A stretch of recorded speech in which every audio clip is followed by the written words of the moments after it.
విజయ్ అనే యువకుడు హైదరాబాదు నుండి తన పల్లె అయిన చిన్న పల్లెకి వెళ్ళాడు. పాత తాతయ్య ఇంట్లో కొన్ని రోజులు ఉండాలని అనుకున్నాడు. ఆ ఇల్లు చాలా పాతది. బయట పక్కనే పెద్ద వేప చెట్టు, దాని కింద ఎప్పుడూ చల్లని గాలి, కాని ఆ గాలిలో ఏదో విచిత్రమైన చల్లదనం ఉండేది. ఆ రాత్రి విజయ్ పడుకునే ముందు బయటనుంచి తలుపు తట్టిన శబ్దం విన్నాడు. ఇంత రాత్రికి ఎవరు వచ్చారు అని అనుకుంటూ తలుపు తెరిచాడు. బయట ఎవరూ లేరు. కాని వేప చెట్టు వైపు చూసినప్పుడు తెల్ల చీర కట్టుకున్న అమ్మాయి నీడ కదిలినట్లు కనిపించింది. అతను భయపడి లోపలికి వెళ్లి తలుపు మూసేశాడు. కాని ఆ శబ్దం మరలా, విజయ్, తలుపు తెరువు. అతని పేరు పిలిచే ఆ స్వరం చెవిలో మార్మోగింది. తరువాత ఉదయం గ్రామంలోని పెద్దవాళ్లు చెప్పారు. రాత్రి ఆ చెట్టు కింద ఎవరూ ఉండకూడదు. అక్కడ 10 ఏళ్ల క్రితం మృతి చెందిన సీత అనే అమ్మాయి ఆత్మ తిరుగుతూ ఉంటుంది. ఉదయం విజయ్ నిద్ర లేచినప్పుడు తలుపు దగ్గర తడి పాదముద్రలు కనిపించాయి. అవి ఇంటి బయటనుంచి లోపలికి వచ్చినట్టుగా ఉన్నాయి. అతనికి భయం వేసింది. నిన్న రాత్రి నిజంగానే ఎవరో వచ్చారా? అప్పుడే తాతయ్య ఇంటికి పక్కనే ఉన్న పొరుగు అమ్మ, రామమ్మ, వచ్చింది. రాత్రి ఏమైనా శబ్దం విన్నావా తాతా అని అడిగింది. విజయ్ అలా తల ఊపాడు. వేప చెట్టు కింద నిలబడ్డ అమ్మాయి కనిపించింది అన్నాడు. రామమ్మ ఒక్కసారిగా కంగారుపడి చెప్పింది. అది సీత ఆత్మ అయ్యుండాలి బాబూ. ఆమెను ఎవరూ తలుచుకోకూడదు. ఆమె పిలిస్తే ప్రతిసారీ ఎవరో ఒకరు అదృశ్యమవుతారు. అది విన్న విజయ్కి గుండె బరువైపోయింది. కాని అతని మనసులో ఒక అనుమానం పుట్టింది. ఒక దెయ్యం నిజంగా ఉన్నదా? లేక ఎవరో భయపెట్టడానికి చేస్తున్నారా? ఆ రాత్రి నిజం తెలుసుకోవాలని నిర్ణయించాడు. తన దగ్గర ఉన్న టార్చ్ లైట్, మొబైల్ కెమెరా తీసుకుని బయటకు వెళ్లాడు. చీకటి దట్టంగా ఉంది. వేప చెట్టు వైపు నడుస్తూ ఉండగా ఒక్కసారిగా గాలి గట్టిగా వీచింది. చెట్టు ఆకులు భయంకరంగా కదిలాయి. అప్పుడే చెట్టు కింద ఎవరో నిలబడి ఉన్నట్టుగా కనిపించింది. తెల్ల చీర, పొడవాటి జుత్తు, కాళ్లు నేలను తాకకుండానే తేలుతూ ఉన్న రూపం. విజయ్ భయంతో వెనక్కి వెళ్లబోయాడు. కాని ఆ రూపం స్వరం వినిపించింది. విజయ్, నువ్వు నా చావుకు కారణం అయిన కుటుంబంలో వాడివి. నీ తాత కారణంగా నేను చచ్చిపోయాను. విజయ్ షాక్ అయ్యాడు. ఏమంటావు? నా తాత అని అరిచాడు. ఆ రూపం నిశ్శబ్దంగా దగ్గరికి వచ్చి చెట్టు నీడలో మాయమైపోయింది. తరువాతి ఉదయం విజయ్ తన తాతను అడిగాడు. తాతయ్యా, సీత ఎవరు? తాత కళ్లలో నీరు తిరిగింది. ఆమె మా ఇంట్లో పనిచేసేది బాబూ. కాని ఒకరోజు ఆమె మాయమైంది. అందరూ చెప్పినట్టుగా ఆమె ఆత్మ వేప చెట్టు కింద తిరుగుతుందని. విజయ్కి ఇప్పుడు విషయం సగం అర్థమైంది. కాని ఇంకా ఆమె చావుకి నిజమైన కారణం తెలియలేదు. ఆ రాత్రి అతను నిర్ణయించుకున్నాడు, సీత ఆత్మను ఎదుర్కొని నిజం తెలుసుకోవాలి. ఆ రాత్రి చీకటిలో గ్రామం మొత్తం నిశ్శబ్దంగా ఉంది. వేప చెట్టు వైపు వెళ్లడానికి విజయ్ ధైర్యం కూడగట్టుకున్నాడు. టార్చ్ లైట్ చేతిలో పట్టుకుని అడుగు వేస్తుంటే గాలి చల్లదనంగా మారింది. చుట్టూ కుక్కలు మురిగే శబ్దం కూడా ఒక్కసారిగా ఆగిపోయింది. చెట్టు దగ్గరికి చేరగానే నేలపై ఒక పాత బాక్స్ కనిపించింది. దానిపై మట్టితో కప్పబడి ఉన్న ఒక రాగి తాళం. అతను చేత్తో తీయగా తాళం స్వయంగా తెరుచుకుంది. బాక్స్లో ఒక పాత ఫోటో. సీత అనే యువతి పక్కనే తన తాతయ్య నిలబడి ఉన్నాడు. విజయ్ నోరు తెరచి చూశాడు. ఇది ఎలా సాధ్యం? ఒక్కసారిగా చుట్టూ గాలి వేగంగా తిరిగింది. చెట్టు ఆకులు గోసగోసలాడాయి. మరియు ఆ ఫోటోపై నుంచి పొగలాగా ఒక రూపం బయటకు వచ్చింది. సీత ఆత్మ.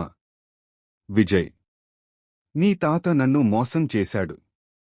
నేను అతనిపై ప్రేమతో నమ్మకం ఉంచాను. కాని అతను నన్ను ఉపయోగించి తన గౌరవం కోసం నన్ను చంపించాడు. ఆ స్వరం దద్దరిల్లించేలా వినిపించింది. విజయ్ గుండె కొట్టుకోవడం పెరిగింది. అది నిజం కాదు. నా తాత మంచి మనిషి అని అరిచాడు. సీత ఆత్మ ఆగ్రహంతో కేకవేసింది. అయితే ఈ చెట్టు కింద ఉన్న ఎముకలు ఎవరివి చెప్పు? నా శరీరాన్ని దాచింది నీ తాతే. విజయ్ గట్టిగా అరిచాడు. నమ్మలేను. అప్పుడు నేల చీలిపోయి ఆ చెట్టు రూట్ల మధ్య నుండి ఎముకల ముక్కలు, చీర చినుగులు బయటపడ్డాయి. ఆ దృశ్యం చూసి విజయ్ మోకాలిపై కూర్చుని ఏడ్వడం మొదలుపెట్టాడు. సీత ఆత్మ నెమ్మదిగా దగ్గరికి వచ్చింది. నేను ప్రతీకారం కాదు కోరుకుంటున్నది. న్యాయం మాత్రమే. నా శరీరాన్ని సరిగా సమాధి చేయి. అప్పుడు నా ఆత్మకు శాంతి దొరుకుతుంది. విజయ్ తల వంచి అంగీకరించాడు. ఉదయం వరకు ఆమె చెప్పినట్లుగా గ్రామ పెద్దలతో కలిసి ఆ ఎముకలను పూడ్చి సీతకు శాంతి పూజ చేశాడు. పూజ ముగిసిన తరువాత వేప చెట్టు కింద నుండి చల్లని గాలి వీచింది. అందులో మృదువైన స్వరం వినిపించింది. ధన్యవాదాలు విజయ్. నా బాధ తీర్చావు. ఆ క్షణంలో చెట్టు మీద ఉన్న ఆకులు మెరిపాయి. విజయ్ ముఖంపై ఒక ప్రశాంతమైన చిరునవ్వు వెలిసింది. సీత ఆత్మ చివరగా ఆకాశంలో లీనమైంది. సీత ఆత్మకి శాంతి దొరికిందని విజయ్ నమ్ముకున్నాడు. వేప చెట్టు కింద పూజ చేసిన తర్వాత ఆ గ్రామం మళ్లీ సాధారణంగా మారింది. కాని ఆ శాంతి ఎక్కువ రోజులు నిలువలేదు. ఒక వారం తర్వాత రాత్రి మధ్యలో విజయ్ నిద్రలో ఉండగా తలుపు తడుతున్న శబ్దం మళ్లీ వినిపించింది. అతను లేచి చూశాడు. తలుపు దగ్గర ఎవరూ లేరు. కాని నేలపై తడి నీటి చారలు కనిపించాయి. ఇది మళ్లీ ఎలా సాధ్యం అని అనుకున్నాడు. విజయ్ వేప చెట్టు వైపు వెళ్లాడు. ఆ చెట్టు చుట్టూ భయంకరమైన చల్లదనం, గాలిలోంచి ఒక మగ స్వరం వినిపించింది. నువ్వు సీతను విముక్తి చేశావు. కాని నా ఆత్మ ఇంకా బంధించబడి ఉంది. విజయ్ కంగారుపడ్డాడు. ఇప్పుడు ఎవరు మాట్లాడుతున్నారు అని అడిగాడు. చెట్టు వెనుక నుండి ఒక నీడ బయటకు వచ్చింది. ఆ నీడ ఆకారం సగం మానవ రూపం, సగం చీకటి మబ్బుల్లా ఉంది. నేనే రామయ్య, నీ తాత సోదరుడు. సీత మరణానికి నిజమైన కారణం నేనే. విజయ్ తడబడిపోయాడు. అంటే సీతను చంపింది నువ్వేనా? రామయ్య ఆత్మ గట్టిగా నవ్వింది. అవును. ఆమె నా రహస్యాన్ని బయటపెట్టబోతోంది. నేను తాతకు నింద వేశాను. ఆయన పేరు చెడిపోయింది. కాని ఆ సత్యం బయటపడకూడదు కాబట్టి నేను ఆమెను ఆ చెట్టు కింద చంపేశాను. విజయ్ కన్నీళ్లు పెట్టుకున్నాడు. నువ్వు పాపం చేశావు రామయ్య. ఆమెను చంపి నా తాతని అపవాదు పెట్టావు. అప్పుడు ఆ చెట్టు ఆకులు గట్టిగా గిరగిరా తిరిగాయి. సీత ఆత్మ మళ్లీ ప్రత్యక్షమైంది. ఇప్పుడు న్యాయం పూర్తవ్వాలి. ఆమె చేతిని పైకెత్తగానే చెట్టు రూట్లు నేలనుంచి పైకి లేచి రామయ్య ఆత్మను కట్టివేశాయి. అతని కేకలు చుట్టూ మార్మోగాయి. సీత, క్షమించు. ఆ స్వరం ఒక్కసారిగా చల్లదనంగా మారి మాయమైంది. విజయ్ కళ్ల ముందు కాంతి మెరుపులు పడ్డాయి. చెట్టు కింద 2 దీపాలు వెలిగాయి. ఒకటి సీత ఆత్మకోసం, మరొకటి రామయ్య ఆత్మకోసం. ఆ రాత్రి తర్వాత ఆ చెట్టు కింద ఎప్పటికీ చీకటి కమ్మలేదు. కాని గ్రామస్థులు చెబుతారు, పౌర్ణమి రాత్రుల్లో ఆ 2 దీపాలు ఇంకా వెలుగుతూనే ఉంటాయి.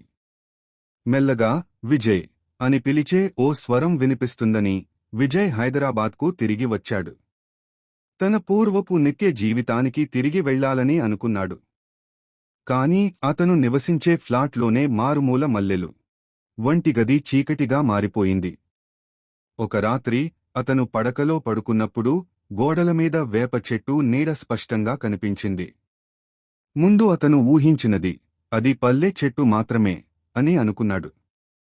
కాని ఇప్పుడు అది ఫ్లాట్ గోడలపై స్పష్టంగా కనిపించేది. అప్పుడే చల్లని గాలి మరియు విసిరిన ఆకులు వలె సీత మరియు రామయ్య ఆత్మల నీడ గోడలలో తిరుగుతున్నాయి. విజయ్ భయంతో లేచి చూశాడు. సీత స్వరం, విజయ్. న్యాయం పూర్తయింది. కాని ఈ స్థలంలో నా శాంతి కోసం నీ సహాయం కావాలి. రామయ్య ఆత్మ మరో స్వరంతో జోడించబడింది. మనం బంధంలో ఉన్నాం. నిన్ను వదిలే ముందు నిజం తెలియాలి. విజయ్ మోసపోయాడు. ఇది ఏమిటి? మళ్లీ పాపం, మళ్లీ బాధ. ఆగకుండా అతను ఇంట్లో ఉన్న పాత ఫోటోలు, పుస్తకాలు పరిశీలించాడు. అక్కడ ఒక పాత లేఖ కనిపించింది. సీత వ్రాసినది. రామయ్యకు సూచిస్తూ. ఎప్పుడూ నిజం తెలిసిపోకుండా జాగ్రత్త. కాని న్యాయం వదలవద్దు. అక్కడే విజయం గుర్తించాడు. పల్లె కథ ఇంకా పూర్తిగా ముగించబడలేదు. వారి ఆత్మలు ఫ్లాట్లోని స్థలాన్ని కూడా నిశ్శబ్దంగా తన ప్రాంతంగా మార్చాయి. విజయ్ తెలుసుకున్నాడు. భయం చివరి కాదు, నిజానికి అది ప్రతిసారి మరో రూపంలో తిరిగి వస్తుంది. ఆ రోజు తర్వాత విజయ్ చిరునవ్వుతో కాని చిరంతన భయంతో జీవించటం మొదలుపెట్టాడు. తన ఫోన్లోని కెమెరా ద్వారా ఒకసారి రాత్రి ఫ్లాట్ గోడలో చూశాడు. చెట్టు ఆకులు, సీతా చీర, రామయ్య నీడ అన్నీ మెరుస్తున్నాయి. అది కేవలం అతని ఊహ కాదు, నిజంలోనే ఉండేది. విజయ్ తన ఫ్లాట్లోనే సీత మరియు రామయ్య ఆత్మల ప్రభావం ఇంకా పూర్తిగా మినహాయించలేదని గుర్తించాడు. రాత్రి పడుకునే సమయంలో అతని కెమెరా స్వయంచాలకంగా రికార్డింగ్ మొదలుపెట్టింది. వీడియో చూడగానే అతను షాక్ అయ్యాడు. గోడల మీద వేప చెట్టు నీడలు కదులుతున్నాయి. మధ్యలో సీతా చీర, రామయ్య రూపం మెరుస్తూ గమనించని రీతిలో అతన్ని పిలుస్తున్నాయి. విజయ్ ఏం చేయాలో అర్థం చేసుకోలేక అతను రాత్రి 12 గంటలకు గ్రామం నుంచి వచ్చిన రామమ్మను ఫోన్లో కాల్ చేశాడు. రామమ్మ చెప్పింది, విజయ్, నీ తాత మొదటి రోజు తప్పుగా సీతను భయపెట్టాడు. కాని ఇప్పుడు సీత ఆత్మ శాంతి కోసం నీ సహాయం కోరుతుంది. ఆ చెట్టు నీడలను పూర్తిగా ఆపడానికి నీకు చేర్చిన చిన్న పూజా పద్ధతులు అవసరం. విజయ్ వెంటనే సీత మరియు రామయ్య ఆత్మల పూజా పదాలు నోట్ చేసుకుని రాత్రి చేయడానికి సిద్ధమయ్యాడు. రాత్రి గుండె కొట్టుకుంటూ వేప చెట్టు నీడల దగ్గరకు చేరాడు. ఆత్మలు కనిపించగానే అతను నిశ్శబ్దంగా మంత్రాలు చదివాడు. మణికంఠి, ఘంట, నెమలి దీపాలు చుట్టూ వెలిగిపోయాయి. సీతా ఆత్మ మెల్లగా గుండెల్లోకి చేరినలా. రామయ్య ఆత్మ మెల్లగా స్థిరమయ్యి ఆత్మల రంగులు మెల్లగా మెలికలు మిగిలించాయి. అంతా పూర్తయిన తర్వాత గోడలు మళ్లీ సాధారణంగా మారాయి. విజయ్ ఊపిరి విసరగా తల తిప్పాడు. ఆ రోజు తరువాత ఫ్లాట్లో భయంకరమైన శబ్దాలు పూర్తిగా మళ్లీ రాలేదు. విజయ్ ఆత్మల నుండి శాంతి పొందినట్లు అనుకున్నాడు. కాని ఫ్లాట్లో చిన్న, అసహ్యమైన సంకేతాలు కనిపించటం ప్రారంభమయ్యాయి. మొదట చిన్న విషయం, వంటగదిలో కరిగిన చిలక పేపర్లు రాత్రి మళ్లీ ఫ్లోర్పై విస్తరించి ఉండేవి. అతను అనుకున్నాడు, అది పూర్వపు గాలి కదలిక మాత్రమే. కాని మరుసటి రోజు వేప చెట్టు ఆకారం గోడలపై మెల్లగా ప్రతిబింబమయింది. ఒక రాత్రి అతని స్నానగది అద్దెలో సీతా చీర మిగిలిన చిన్న రాగి కనిపించింది. విజయ్ భయంతో చేత్తో తీయగా అద్దెపై ఒక్కసారిగా తెల్ల వెలుగులో ఆమె ముఖం మెరుపుతో మెలికలాడింది. సీతా స్వరం మెల్లగా వినిపించింది. విజయ్, నమ్మకం ఉంచు. నేను శాంతియుత మార్గంలోనే ఉన్నాను. కాని నా చిహ్నాలను గుర్తుపెట్టుకో. రామయ్య ఆత్మ గోడ నుండి స్వరంగా జోడించబడింది. మనం శాంతిగా ఉన్నా ఈ ఇంటి స్థలం మనం వెనక్కి మిగిలినది. కాబట్టి జాగ్రత్తగా ఉండాలి. విజయ్ గమనించుకున్నాడు. ఆత్మలు భయపెట్టడం కోసం కాదు, ఒక నిరంతర గుర్తు మాత్రమే వదిలాయి. అది అర్థం, సీతా ఆత్మను ఎప్పటికీ పూర్తిగా మరవలేము, కాని ఆమె సానుకూల మార్గంలో నివసిస్తుంది. ఆ రాత్రి తరువాత ఫ్లాట్లో ఎటువంటి భయంకరమైన శబ్దాలు రాలేదు. కాని గోడలపై చిమ్మిన నీడలు మరియు చిన్న సంకేతాలు మెల్లగా కనిపించేవి. విజయ్ తెలుసుకున్నాడు, భయం పూర్తిగా ముగియకపోయినా సహనం మరియు జాగ్రత్తతో జీవించవచ్చు. విజయ్ హైదరాబాద్లో కొత్త ఉద్యోగం ప్రారంభించాడు. అతని ఫ్లాట్లో ఉన్న ఆత్మల సంకేతాలు కొంత తగ్గాయి. కాని ఇప్పుడు కార్యాలయంలో చిన్న రహస్య సంఘటనలు మొదలయ్యాయి. ఒకరోజు విజయ్ డెస్క్ వద్ద పనిచేస్తుండగా కంప్యూటర్ స్క్రీన్ మీద అచానక్ వేప చెట్టు ఆకారం ప్రతిబింబమైంది. తన కళ్ళు తిప్పి చూశాడు. స్క్రీన్లో ఒక చేరిన చిమ్మిన ఆకారం మాత్రమే, ఏదీ కదలలేదు. కాని వెనక్కి తిరిగి చూసినప్పుడు పక్కన ఉన్న కోలీగ్ మానవీయంగా ఒక్కరు కూడా నిలబడలేదని గమనించాడు. మరుసటి రోజు లిఫ్ట్లో స్త్రీ గొంతు నుండి సీతా స్వరం మెల్లగా పిలిచింది. విజయ్, నీ ధైర్యం, న్యాయం మరియు సహనం అవసరం. విజయ్ భయపడి లిఫ్ట్ను వెనక్కి దిగి మళ్లీ తన ఫ్లోర్లోకి వచ్చింది. ఆ రోజు రాత్రి ఫ్లాట్లోని చిన్న దీపాల వెలుగులో చివరి చూపులు సీత మరియు రామయ్య ఆత్మల రూపాలు స్పష్టంగా కనిపించాయి. విజయ్ అర్థం చేసుకున్నాడు. సీత ఆత్మ పూర్తిగా శాంతి పొందింది, కాని వారి గుర్తు, సంకేతాలు మరియు శక్తి ఇంకా నా చుట్టూ ఉంది. ఇది భయం మాత్రమే కాదు. ఇది ఒక జాగ్రత్త, ఒక మినహిత గుర్తు. ఆ ప్లాట్లోని చిన్న చిమ్మిన ఆకారాలు, గోడల నీడలు మరియు రాత్రి చిన్న శబ్దాలు విజయ్ జీవితంలో కొత్త భావనలకు మార్గదర్శకంగా మారాయి. విజయ్ గ్రాడ్యువలీ తెలుసుకున్నాడు, సీత మరియు రామయ్య ఆత్మలు భయంకరంగా మాత్రమే లేవు, వారి శక్తి కొన్ని సందర్భాల్లో ఉపయోగపడుతుంది. ఉదాహరణకి, అతను వర్క్ ప్లేస్లో ఒక కొలీగ్ మోసపోయే ప్రయత్నం చేసినప్పుడు చిన్న వేప ఆకారం గోడలపై మెరుపుతో మెరుస్తూ కొలీగ్ తప్పక తెలుసుకున్నాడు. కాని ఆ శక్తి కంట్రోల్లో లేని సమయంలో చిన్న ప్రమాదాలు కూడా చోటు చేసుకుంటాయి. ఒక రాత్రి విజయ్ ఫ్లాట్లో ఉండగా వాహనాల శబ్దాలు కళ్ళు చెమరుతున్నట్టుగా అనిపించింది. చిన్న టేబుల్ ల్యాంప్ స్వయంగా కదిలింది, పుస్తకాల ర్యాక్లోని పుస్తకాలు ఫ్లోర్పై పడ్డాయి. ఆ సమయాల్లో గోడలపై వేప ఆకారం, సీతా చీర మెరుపులు, రామయ్య నీడ కదులుతూ గాలి ద్వారా.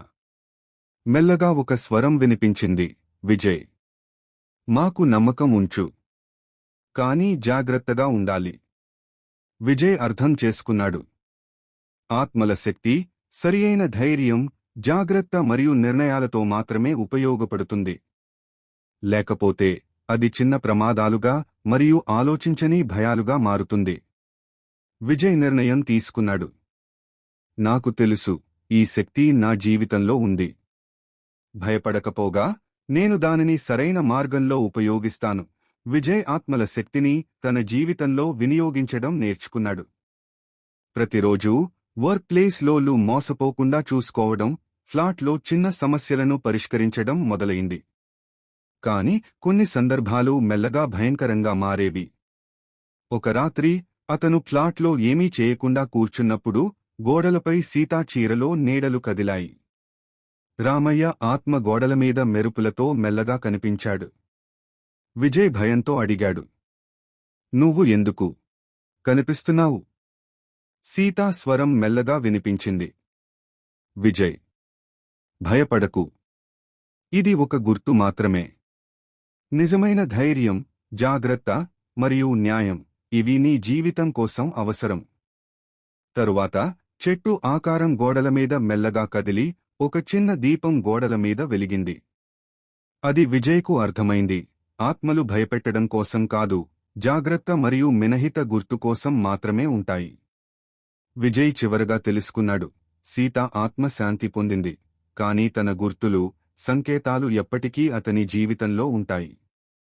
ఆత్మల శక్తి భయాన్ని ఉపయోగించడానికి కాదు, బలాన్ని, ధైర్యాన్ని పెంచడానికి మాత్రమే ఉంటుంది. నిజమైన భయం కేవలం దానిని నిర్లక్ష్యం చేయడంలోనే ఉంటుంది. అంతేకాక విజయ్ ఇప్పుడు తెలుసుకున్నాడు, ఈ భయానకమైన అనుభవం అతనిని బలవంతంగా, జాగ్రత్తగా, ధైర్యంగా మార్చింది. ఈ కథ ఇంతటితో ముగుస్తుంది.